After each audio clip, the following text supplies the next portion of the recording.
Hello people! Hi! You people of the internet. If you watched our last video, you know that we went to Iceland. Yeah. And what we did not tell you is we almost died like twice.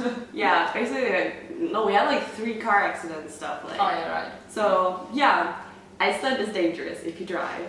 But you have to drive, otherwise you will not see Iceland. Yeah, right. So here's a little story time.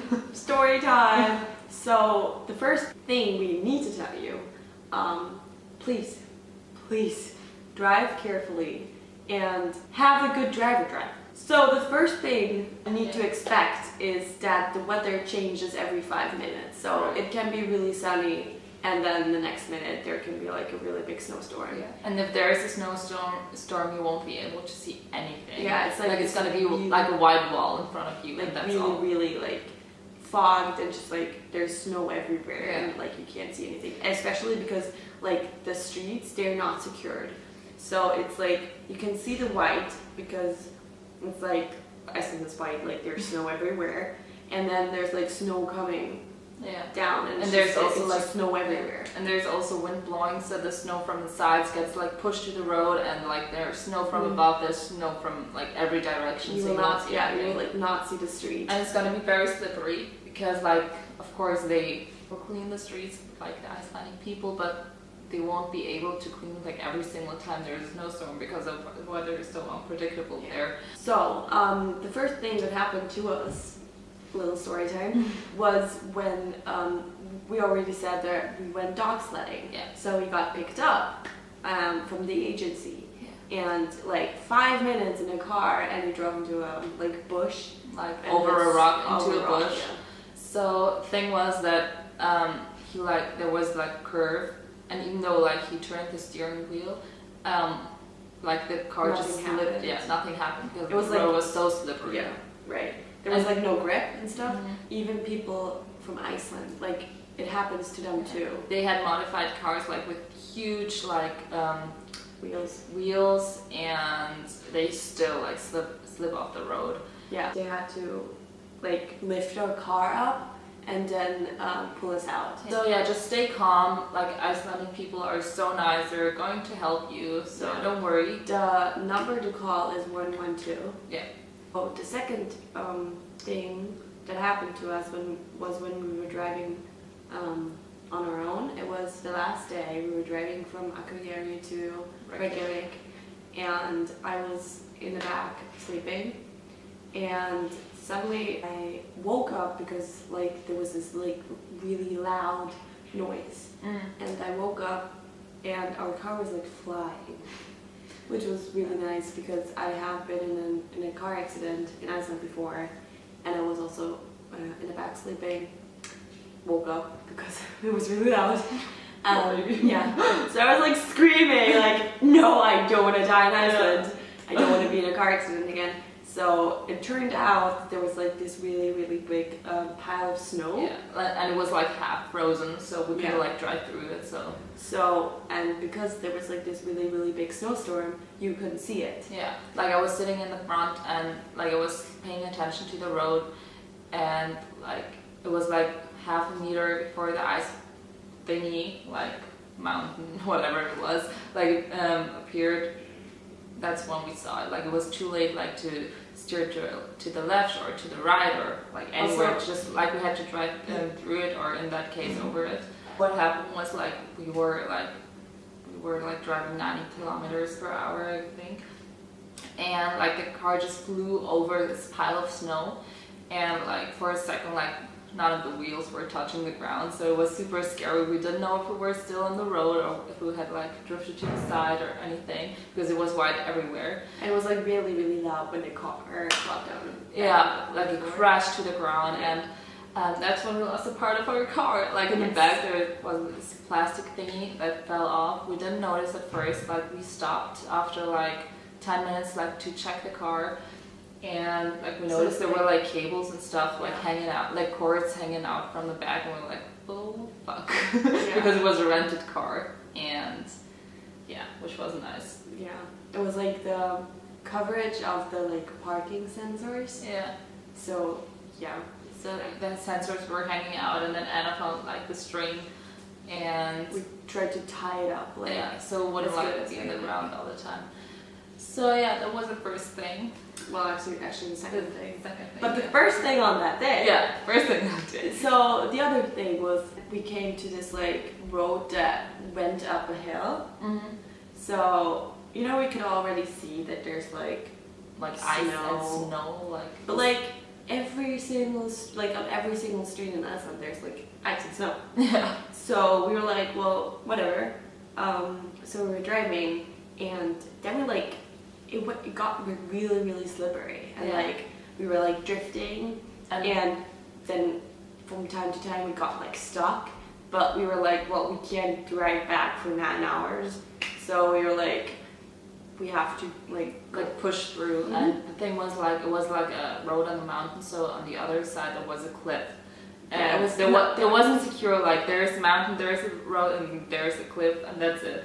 So we were really scared because like from time to time our car was like really, really close to the edge.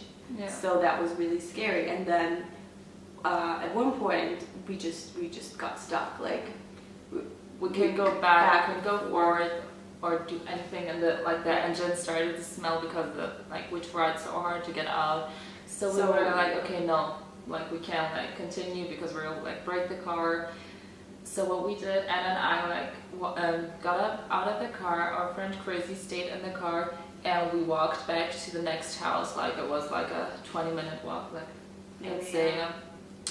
And us two girls, like drenched in water. One thing, when we went down, we found a part of our car. Oh yeah, so another we, part. Picked it up. Ippi picked it up and like went down there with a piece of our car in a hand, and it kind of looked like an axe or something. So. Yeah, like it was like this axe-formed piece of plastic from the bottom of our car. And so what we did, like we knocked on the door of this house, and like oldish lady opened the door. Like we were like wet because it was like raining. But like soaked. Like, yeah, it was soaked in water, and and we were like scared, scared girls. Like was like talking and like doing this with their hands, and then at one point she was like, "Oh, I'm sorry, that's just a piece of our car." Yeah, like don't be scared. I'm not trying to hurt you. Yeah, like we were. And then she was like, "Well, why did you drive up there? Like the road is closed." They were like, "We didn't know." Yeah. Like how are we supposed to know we're tourists? And apparently they have like this channel on the TV or I don't know, this website where they can see like which roads are closed and stuff. We didn't know. Yeah, we didn't. So yeah, we weren't supposed to drive like this road up the hill first. Yeah, so also, if the road is closed, if you have to like get pulled out by like an agency, it costs a lot of money. It's like a lot of money. We don't have a lot of money. Yeah. So the woman was like, yeah, okay, let me get my son, and like then he came out of the house, and he had this huge truck with only 2 seats in the front. So like we sat in the front.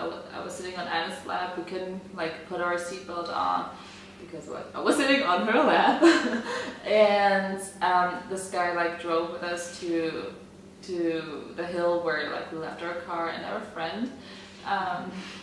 Yeah, he was driving really fast, which I understand. Fast. Like he didn't want to get stuck too, but we were like drifting, and we were really close to the edge, and we didn't have our seatbelts on. So kind of scary when we reached our car. And then I got out of this guy's truck, and like we saw like we were like this close to the edge. So super scary. Yeah. So then he like tied a rope to our car and pulled us out. Yeah, basically. He then turned our car around so we can drive back. He was really nice. We gave him like 30 euros or so. Something. Yeah. He was really nice. He saved our lives. I don't know what we would have done without him. Like we wouldn't have had the money to pay like the guys from the agency to pull us out. Yeah. So super thankful. Thank you. Also, so much. He told us that there's like a different way, like over the fjords. Yeah. So we did not have to drive back for 9 hours, which was nice. Yeah.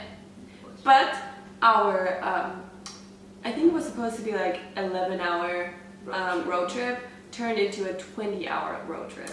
Because also, our dear Ippi, here next to me, when we went to the Black Beach and the glacier, she lost her phone. And we spent an hour looking for it. We couldn't find it. No. Her feet were soaked because she kind of fell into a pond. Yeah, that's where I think I lost my phone. That's why we couldn't find it. Like, we were looking, like, it's just like the worst place to lose your phone, because either you lost it on the Black Beach right before high tide, which is not good, or she lost it in a pond. And try looking for a phone in a pond. It's like when it's like -2 degrees Celsius. Yeah, and like the water freezes within like 2 seconds. Yeah. So that was not easy. That's probably the reason why we couldn't find it. Yeah. So we did not find it, but yeah. And it was like dark already outside. Yeah. It was like, I don't know, 8 o'clock at 8 p.m. something like that. Yeah. So it was dark. Like, we had no chance to find the phone. So we continued driving to Reykjavik, which was another like 4 to 5 hour drive. So we were supposed to get to Reykjavik at like 8. We got there like 3 or something. 3 a.m.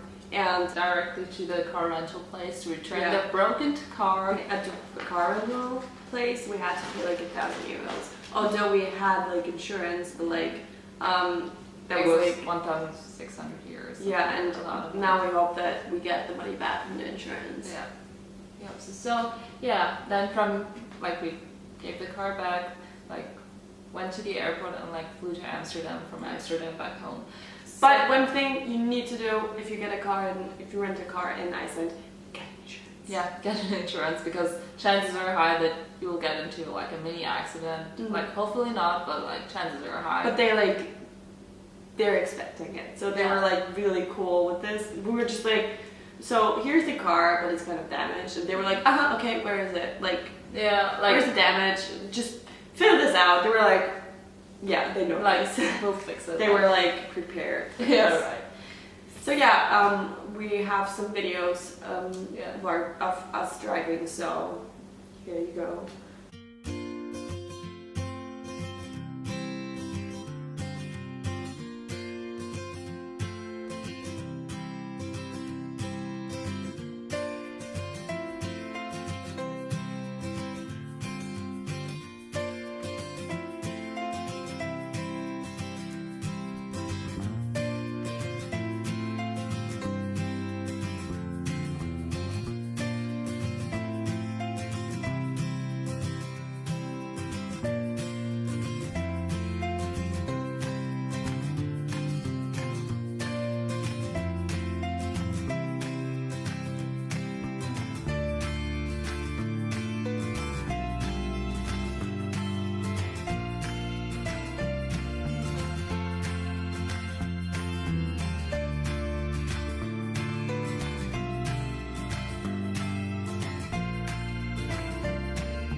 And yeah, subscribe, give us a thumbs up, and if you want to see like pictures of Iceland, like, you can follow us on Instagram, where we like post a lot of pictures from Iceland. That's it. Thank you so much for watching. Bye. Bye.